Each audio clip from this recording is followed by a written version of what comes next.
la série pour les autres. Alors, ça va piquer la gueule.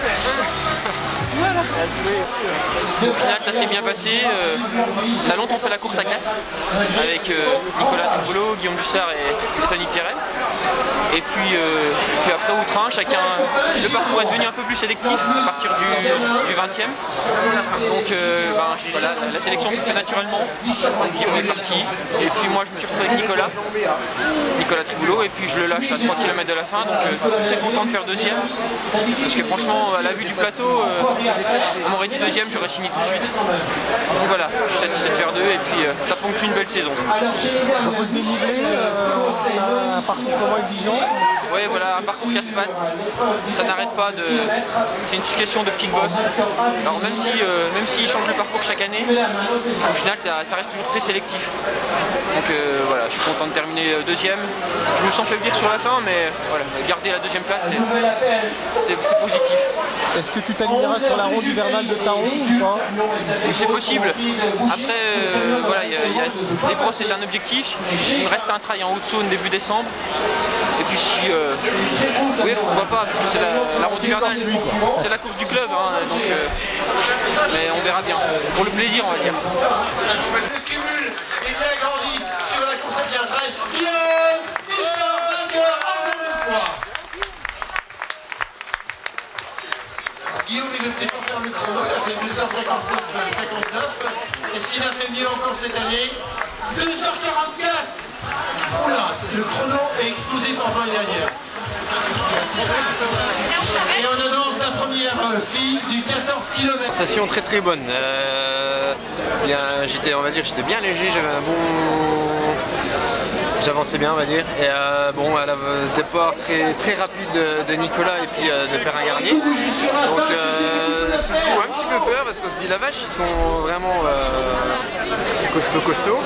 Et ensuite, donc pendant 10 bornes, Nicolas est resté devant. Il paraissait très aérien, il paraissait aller vraiment bien. Donc, du coup, avec Mika, on l'a gardé en point de mire sans trop revenir dessus parce qu'il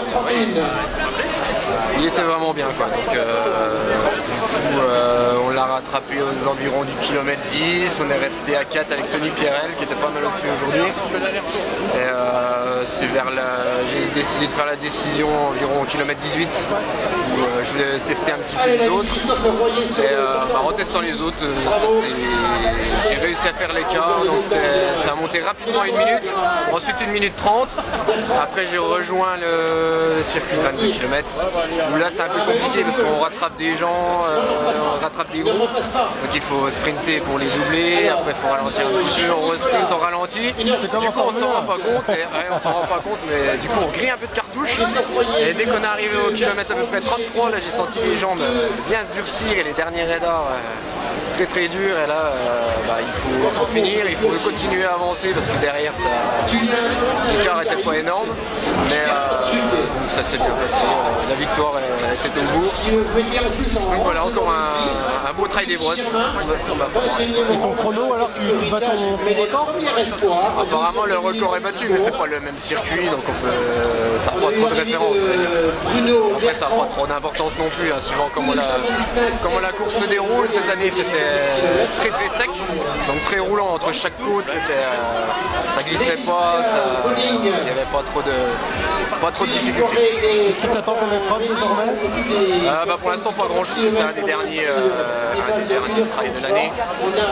Donc on verra bien, peut-être 2-3 crosses et puis partir sur un peu plus long l'année prochaine. Voilà, normalement ça devrait.